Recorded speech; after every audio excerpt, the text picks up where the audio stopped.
Hi everyone, this is Dr. Raquel Butler from Integrated Veterinary Therapeutics. And Sophie Vandenberg from Equine Postulate. And we welcome you to the Equine Functional Posture Podcast, your ultimate source for insights into the influence of functional posture on biomechanics, health, and overall well-being of horses. Whether you're a seasoned equestrian, an equine professional, or simply a horse enthusiast, this podcast is designed to help you understand the critical aspects of functional posture. Tune in each week as we discuss practical tips, delve into expert interviews, and explore the latest research in the impact of functional posture on equine anatomy, physiology, movement, and more. Let's create a world where we empower our horses to be in a mental, emotional, and physical balance. Being able to recognize if your horse is using their postural muscles correctly is actually very difficult. And I know myself that even with my own great introspection of my own body, that it's a challenge for me to become aware of the activation of my deeper postural muscles, especially if the bigger muscles are taking over. It's really difficult to even know that. Like, I've been working on that awareness now for quite some time, and yeah, I know how it takes a lot of conscious concentration, and I can understand how difficult it is for a lot of people, let alone for people to recognize it in their horse. But what I do notice is that when I do things with myself or with my horses that promote activation of these deep postural muscles, then the quality of motion improves. How I feel when I do it with my own body post a session is improved, and I have improved comfort and function post whatever training session that I'm doing. And I notice that in the horses, and we're going to talk about how you can recognize that.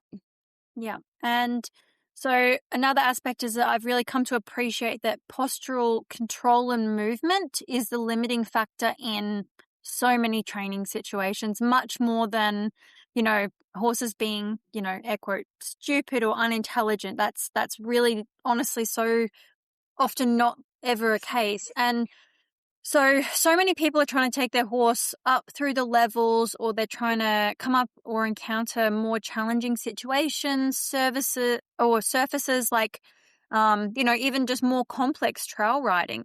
And they're always coming up against how their postural system is not developed enough to support their horse or them at that level. And so we're going to talk today about exactly how we look at horses all the time to begin to build a picture around how that horse is functioning on a spinal level and with their small spinal postural muscles. Yeah, we're going to talk about like many different aspects that you can look at to recognize this, like there's lots of observations that you can start to make and questions that you can ask just to start developing that conversation, with the horse's body. And I've, really come to recognize that many horses themselves and owners just don't have an awareness of these muscles. And that if you don't address brace and overall function of the body, then you have no chance of getting those deep muscles to switch on. For example, if I come to treat a horse and they just feel tight and braced all over, there is no point in getting that horse to do any specific postural movements or postural work. There is no way that they are going to be able to activate the right muscles because all the surrounding muscles are in brace. And so my first steps is getting the horse as functional as I can, releasing the big tight muscles, getting them to activate in an appropriate manner. And this is where I might do a couple of bodywork sessions, and I'm like, okay, we've got function. And this is so similar to what I've been working through with my own body as well. Like, I've been working with a somatic movement practitioner where she's been working on my function and my awareness.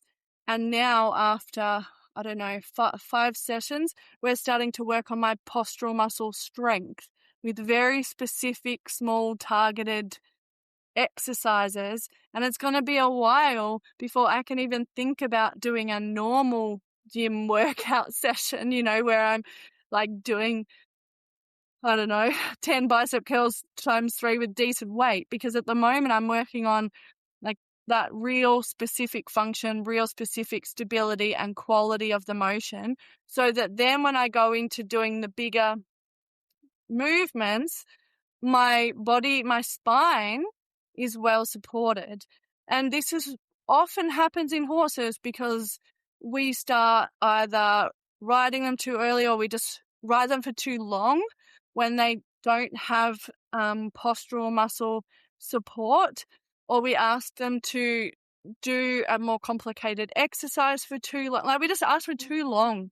That's probably the biggest problem, and we ask for too much. And if we actually just reduced what we asked them by probably at least 50%, we'd actually have a significantly improved outcome.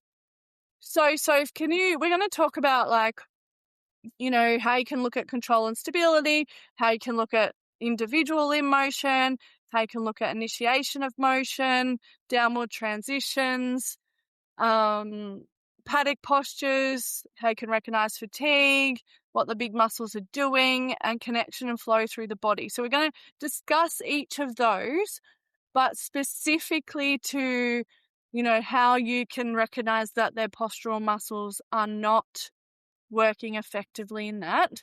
So can you start us off talking about, like, control and stability, and how people can realize when assessing control and stability when the postural muscles are probably not being active in that? Yeah. So the first thing that I often notice is whether or not they're balanced.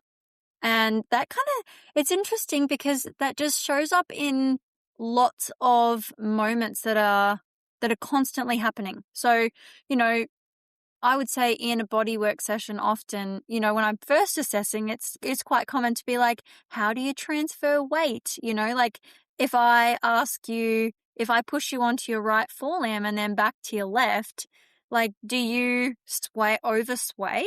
Like, you know, are you somebody with a a system that's already well primed? You know, like if somebody were to bump into them or like push them off, do they just kind of readjust and balance easily? And, you know, obviously there's different levels to that because part of a neurological testing is to really challenge their balance. But, you know, But the horses that are failing a neurological test do not have postural muscle activation. So, you know, even though you'll be like, oh, well, that horse could be neurological or they could have these pathologies, they're because of those problems, their postural muscles are not working anyway. So it doesn't matter what the underlying pathology is when we're talking about, like, assessing postural muscle activation. Yeah, and balance. So, and I even find, you know, some horses, we've done actually a recent episode on activations. You know, when you start doing activations in the hind end, for some horses for a very long time, they're just like, whoa, I don't activate. They're just like sort of flowing in the wind when you pull them. And I could just easily pull them off balance. And they're almost like, oh my God, what happened back there? Like, you just pulled me off balance. And it takes them a bit before they're like, hey, like, I'm going to resist that. So, you know, you can see that, however, in moments where you're working with your horse and they just kind of like lean into you and you'll look down and they've got one foot that's like fully set off from their body and they just not even notice that they've placed it in a funny position. So they don't have that control and stability and awareness of their feet. And that comes into the observation that you can make. Are they capable of picking through spaces when they need to be controlled? So I was talking about trail horses, experienced, well-balanced trail horses. I personally love watching a few trail, not so much trainers, but people who've documented their journeys. We even have a few in Australia. You watch these horses going down the side of mountains or up the side of mountains, and they will pick their way through these really tall logs. And so they'll like balance back to their left hind, pick up their right front, reach over, and they've just got this really soft head and neck posture, but they've kind of like they've lifted up their chest and they've just maneuvered their body with a really great level of control. So, but you can just watch your horse when they wander in and out of the arena. Like, do they pick their foot up over the edging? Do they, as they're coming through, if you put some poles out, in the yard and they have to walk over them to the food bowl, do they just kind of look at you and clip their feet, or are they quite thoughtful about it? And I've had some experiences where I've watched very thoughtful foals pick through really complicated trees that have fallen down, and they've walked in and then walked backwards back out of them. I've seen ones who've had their foot in a fence, and I'd already worked with those and sort of roped their legs a little bit, but they just kind of, they can't put that leg down, but they just sort of lift it and figure out, how do I get it out of here? And there's no scramble because the other three legs and relaxed. Yeah, and so, those are the things that you can always see in different spaces. So, yeah, having a look, are they capable of like moving their body in a thoughtful way, I would say. So another one is when you're doing carrot stretches, are they able to maintain balance and control through all aspects of the motion? So can you see each individual spinal vertebral motion throughout the body? And so that takes a bit of skill because you're trying to, do the stretch and look up at the body. But with practice, everybody can do it. As you said at the beginning, there is a lot that goes into learning, but I haven't met anybody that can't, when you point something out properly, people can see things. These are achievable observations. And I think even if you just kept watching in a concerted way, you would always pick things up and see things. So, are they able to maintain balance and, through going through a stretch, and do they move all the way through their body? So another one is, I've alluded to it before, do they correct themselves when standing in an awkward position? And so that comes into a few things. So one example might be if you've picked up your horse's foot and you're doing something and then they slam it back down out of your hand. One, that's a sign because a horse that if you've set them up well on 3 legs, they should be able to hold that one up quite well if they've got control and stability. However, I have seen quite a few horses, they like put their foot down and then they're in this like weird skew-if position and they don't correct themselves.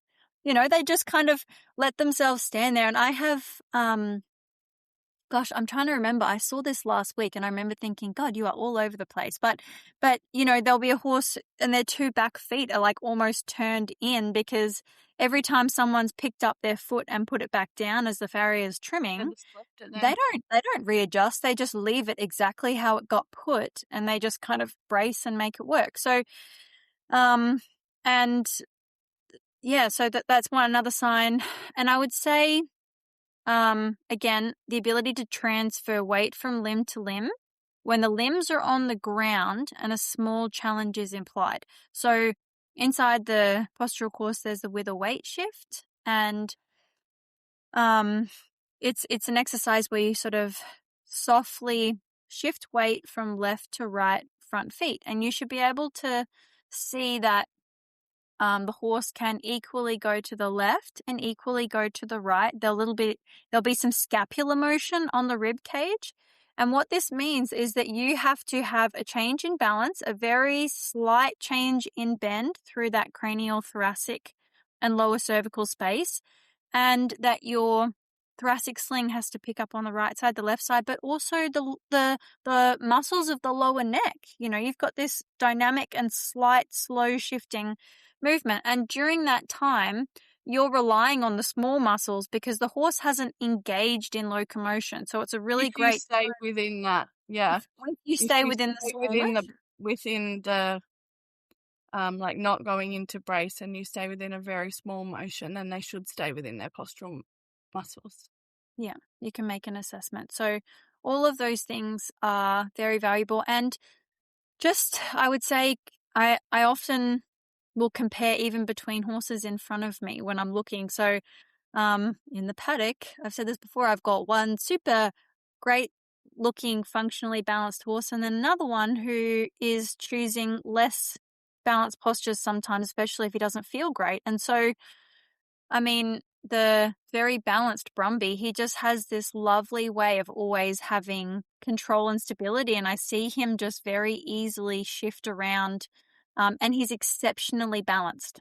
Exceptionally balanced. I trim his feet, and when I pick them up, he just is so controlled and stable in his other three. So those are some things you can look at, control and stability, and it doesn't, you can just observe them for a good amount of time, like sit back and really look, how balanced are you? How well do you place your feet? Yeah. Yeah, How then would you can look from there, like Soph's talked about the individual limb motion in a lot of those aspects, but when you ask your horse to reposition themselves, and it does come down to how you ask as well, but sometimes no matter how small you ask, the horse cannot take a small step. They always take a big step whenever you say, can you move that front left leg to neutral? Then horses that are kind of lacking that postural control, they'll take they'll take like an overstep, and they'll just end up stepping into another unbalanced position. And that also, when you pick up their feet, when you go to put a horse's leg down, a horse that has good postural stability muscles will be able to control the downward motion of the leg as well. So they will not pull it away, jerk it away, or quickly put it to the ground. They will just be able to control that leg going to the ground. And then they should be able to take a step without losing balance and feeling like they're going to have to take more steps, or their whole weight shifts forward. And also, when you do pick up a limb, the rest of the body should still look like it's in a good posture. So the back should, stay looking lifted. There should be an adequate amount of motion through the rib cage.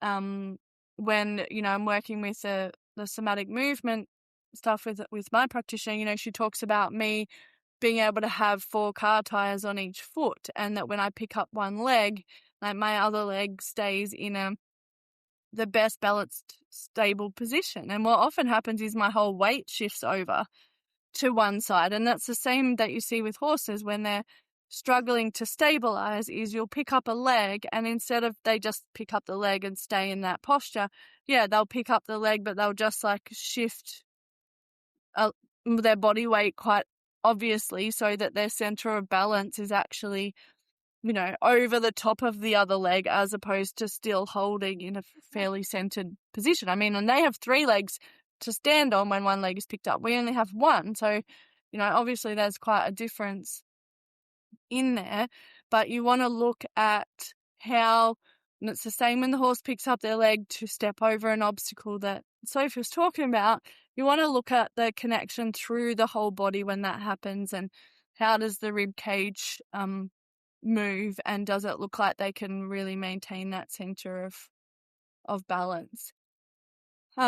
So then if you talk about initiation and of movement and downward transitions and the things that people might notice, this is really useful, I would say. Like, I often observe this as part of my assessment. Like, when I ask someone to go walk their horse, I'm watching how does the horse initiate the movement, and how does the horse stop without the person being aware of how they're asking them to go and stop. It gives me actually a lot of valuable information. And they're always connected too. So many horses that when someone's complaining about how they go forward, how they stop is nearly always an issue as well. There's a reciprocal postural challenge most of the time. So yeah, I mean, one thing that I'm always looking for is how straight are they? So both through their body alignment and along the ground. So many horses, you'll watch them and they just kind of they'll either have an exaggerated bend, or sort of like a a belly that swings too much. So they're just like, they don't have that level of, like, the body isn't kind of functioning like a Lift it up jelly in the bean. middle. Like I'm imagining like a nice little bubble that's kind of centered together and held well. It doesn't kind of bulge out of its own healthy alignment. It just holds a nice kind of straight center, and it has this gentle rotation through it.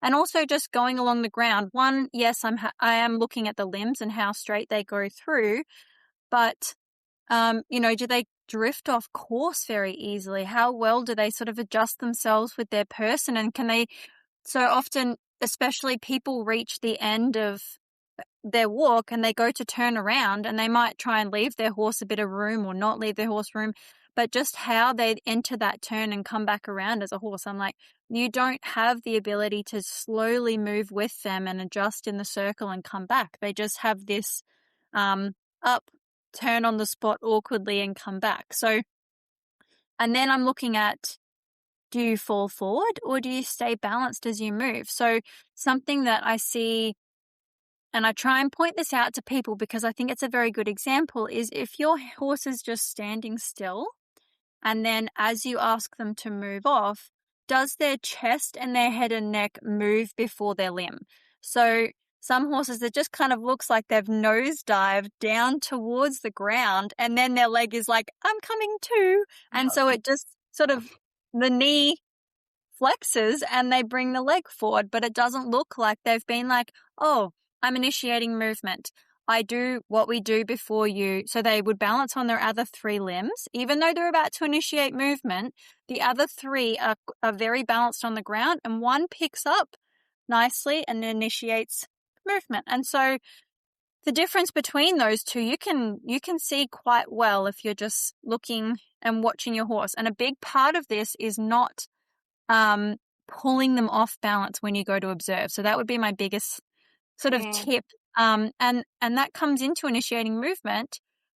Do you feel like you need to pull your horse? So I see that, and I would say most times when somebody pulls on their horse, the horse's immediate reaction is to kind of either put their head up and brace against, and then it's almost like they're pulling themselves forward using the lead rope.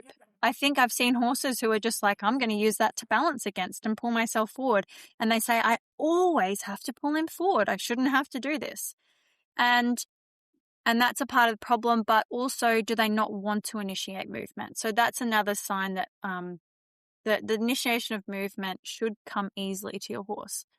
And the other one would be, how is the head and neck being used for momentum or balance? So that often you see that going up a transition as well, like into trot or canter, in that instead of having a nice way of engaging and traveling forward, they'll use their head and neck to kind of, I see it as a reefing action to create clearance between the ground and the front feet so that they can bring a limb forward, because the ability to hold posturally on a spinal level and pick up one leg to nicely bring it forward while the rest of the spine has gently collected to bring the hind end under and create propulsion.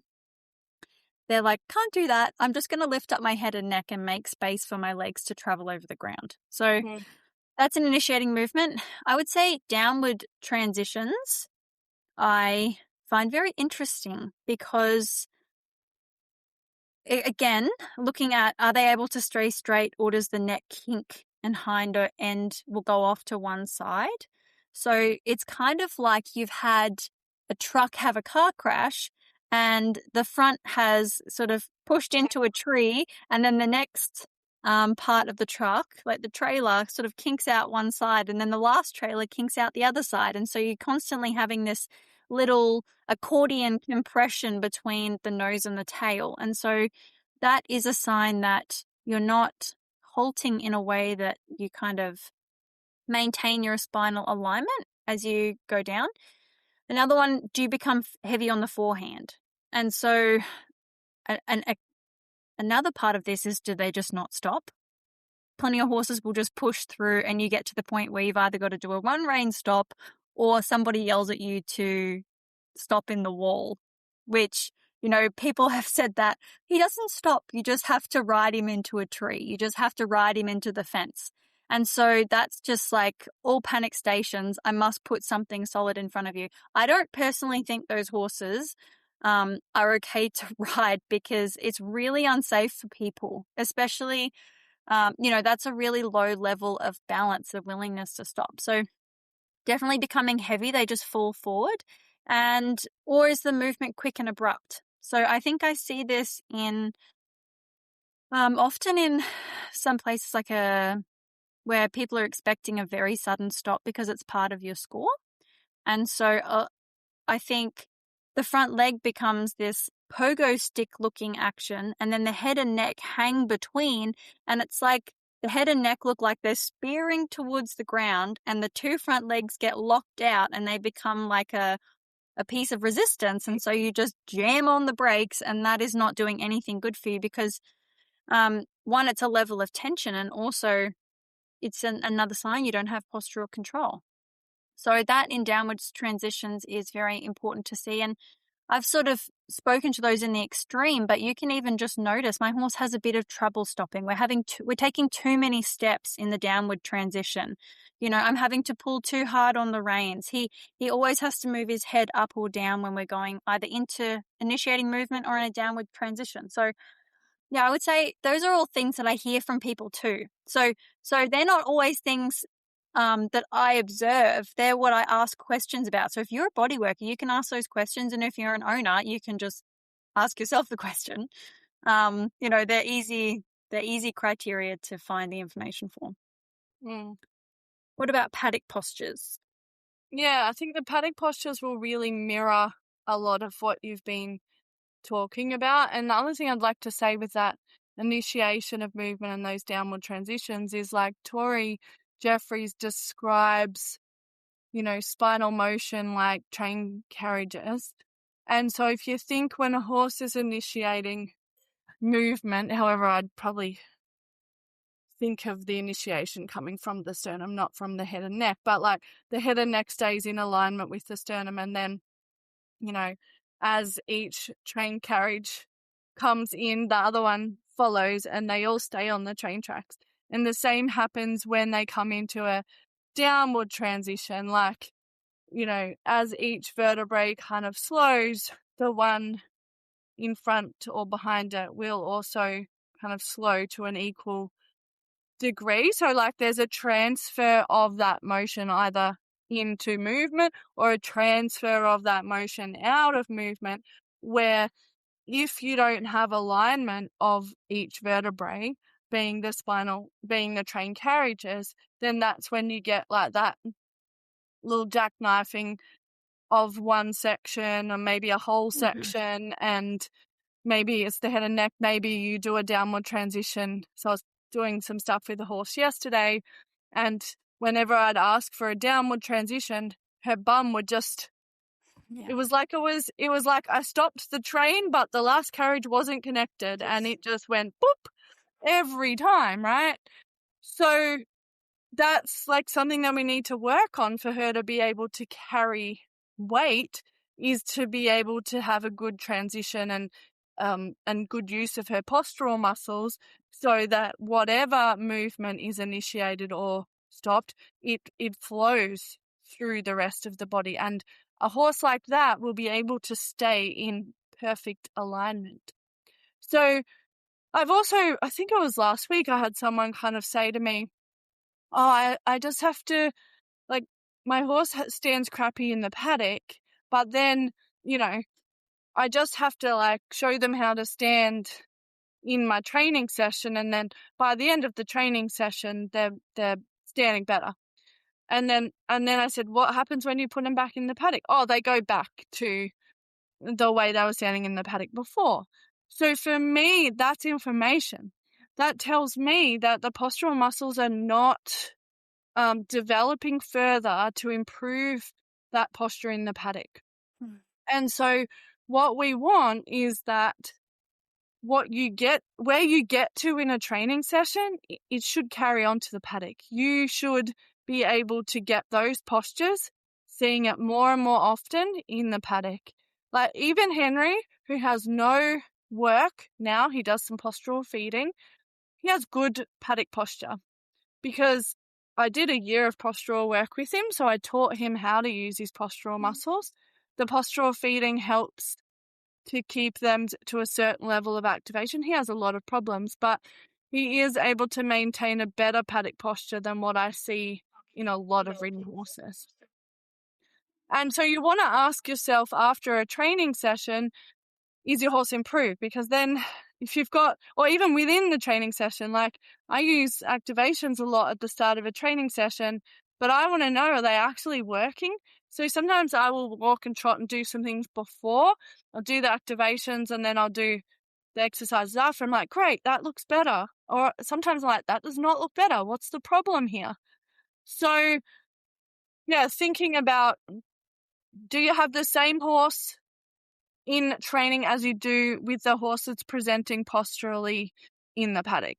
That's great. Obviously, if they're standing beautifully and square and balanced and neutral and comfortable, ideal. Also, if they look awkward or unbalanced in the paddock, they're not using their postural muscles. Yeah. If they're always choosing a funny position to stand, like they always choose uphill or downhill, or that can be giving you information about they might be trying to offload an area. If their urination or defecation postures look strained, uncomfortable, one part of their spine moves as a block when they defecate, or they go like we had in level 1 this week. We had someone who showed a defecating posture where, one hind leg was resting on the toe, it was further out, the other hind leg was in a completely different position. And so there's not an even controlled motion of the spine happening in that defecation posture. So just think about, is my training actually improving my horse in the paddock? And when I watch my horse graze in the paddock, does it look like there's a flow of that grazing motion through the body? And so when I watch the Konigs, this is like one of the most amazing things, that when I watched the Konigs in the Netherlands and we were just observing them, the biggest thing I saw was when they grazed or browsed, their whole body was involved in that. And their little backs were had these constant little tiny movements, as they were browsing or grazing. There was these constant tiny little movements happening all the time. That is working those postural muscles. They had the most amazing postural muscles that I will probably ever see in my life.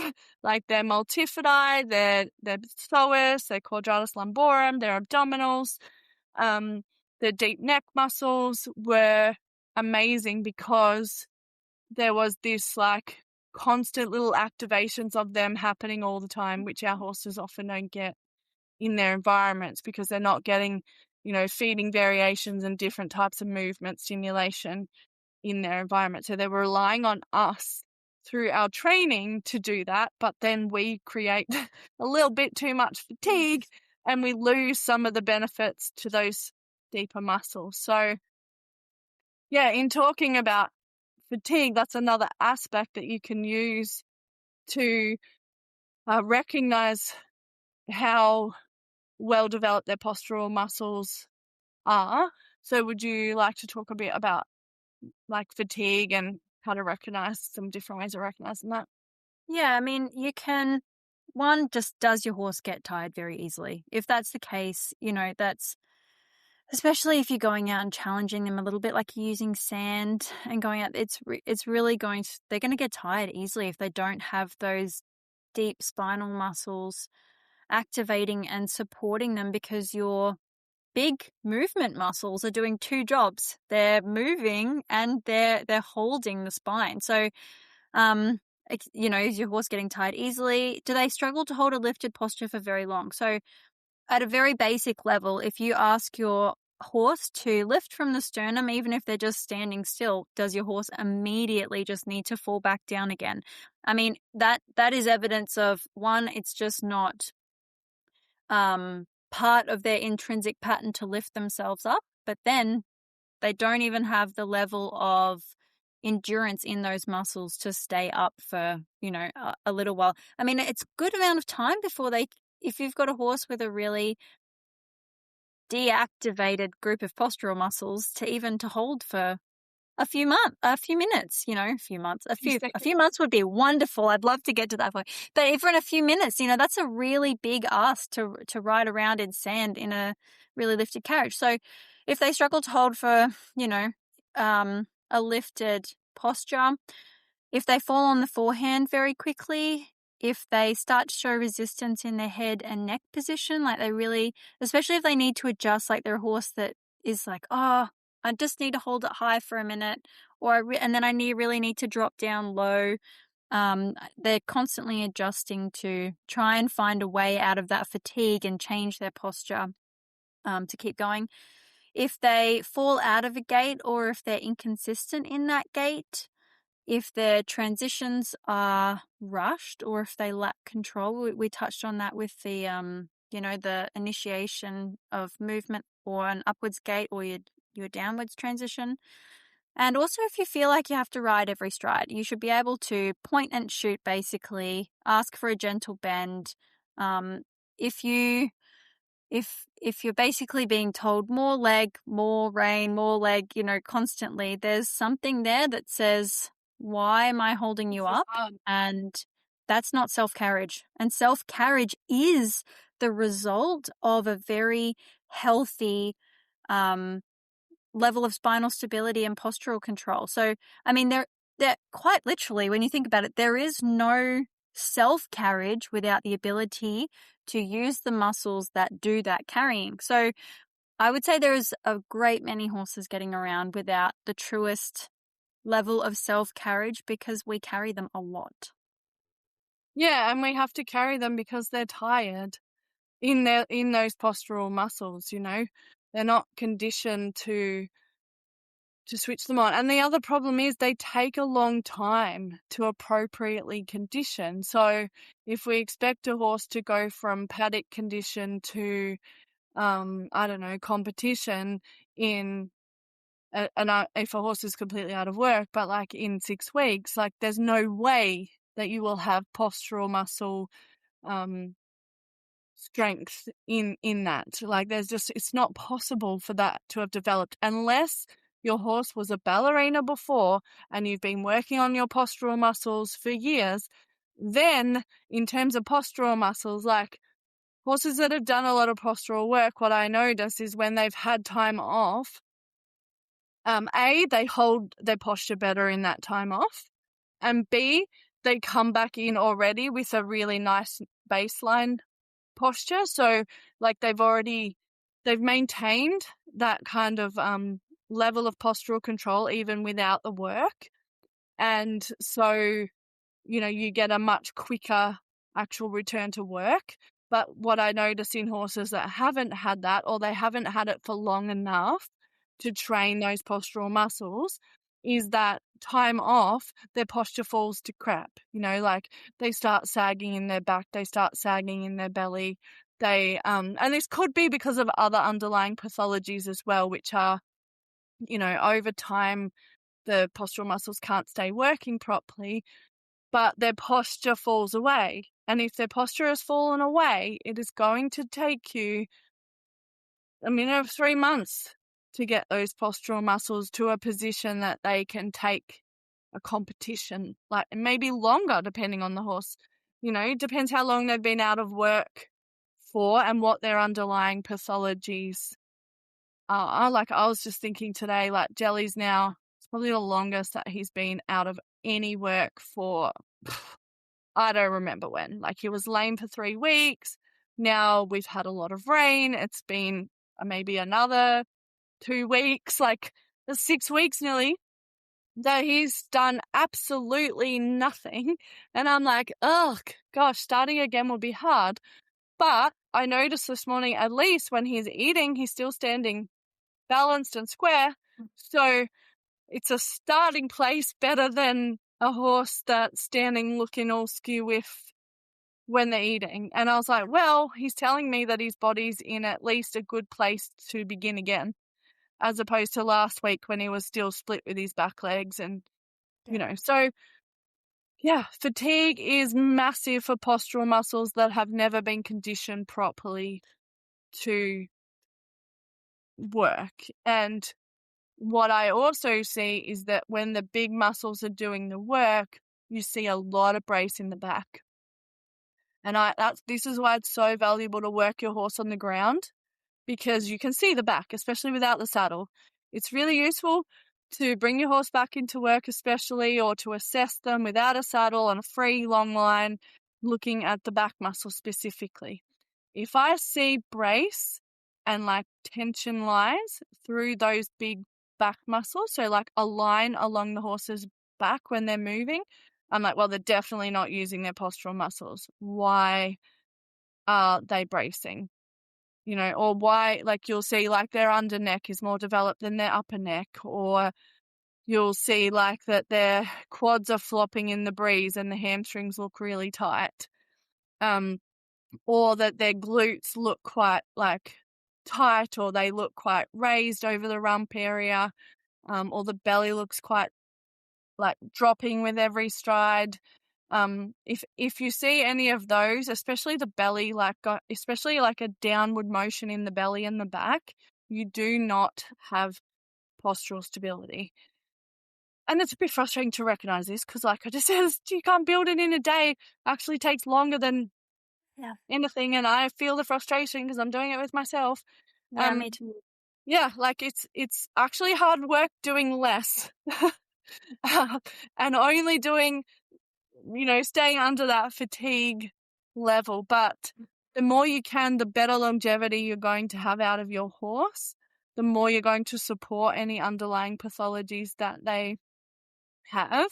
And like, if you're thinking, how do I do this? Well, just go back and listen to all of our podcast episodes, because pretty much each episode is some way that you can contribute. Well, apart from when we're telling you about pathologies, but, you know, all of it is some way that you can either recognize, observe, develop these postural muscles. So what else? What about like connection and flow through the body and your overall kind of... Yeah, I think that comes back definitely to your comments about Tori's teachings, the fact that the body, you know, all the spinal segments, they are the carriages of a train. You should have connection and flow through the body all the way from the head through to the tail, because all of these muscles support literally every connection. They're these interlinked cross-hatching back and forth muscles that allow for very dynamic motion. We've spoken about before, the spine has rotation, it has a little like laterally, it has flexion and extension, and there are different segments of the spine that have bigger amounts of different vectors of movement.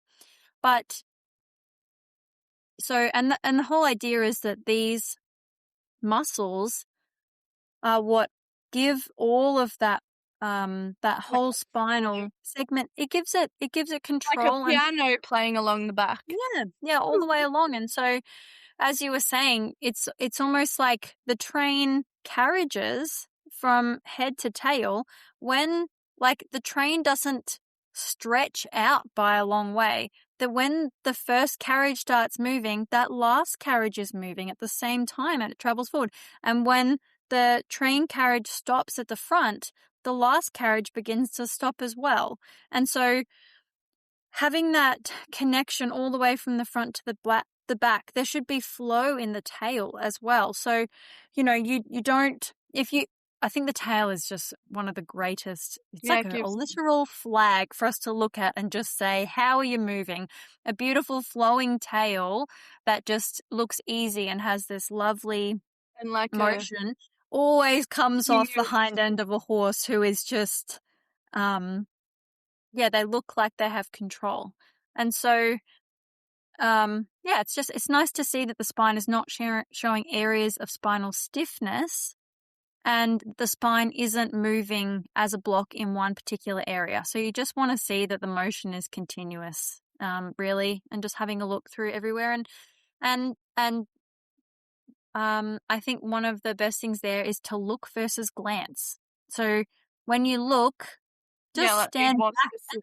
Yeah. Yeah, and just look for a bit longer too. I think it's Questions. yeah, whether you're just walking along beside your horse and just look for a good while and zoom in and zoom out rather than just kind of look for a Curious. moment or yeah, just get curious and take a bit of time. So yeah, I would say yeah, just looking for connection and flow. And that's the same as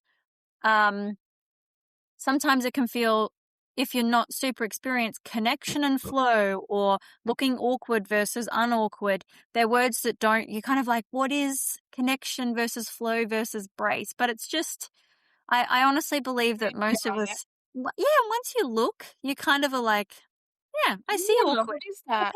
Yeah, and people often say that inside the course. They're like, I can't pick it, but it just looks awkward. And then you're like, of course you can, because you know what a stilted or blocked movement looks like when you look for long enough or you just kind of wait long enough to see it in a few different, the horses walking and stopping and turning. So yeah, I'd have a look. What would be your takeaway or overall comments?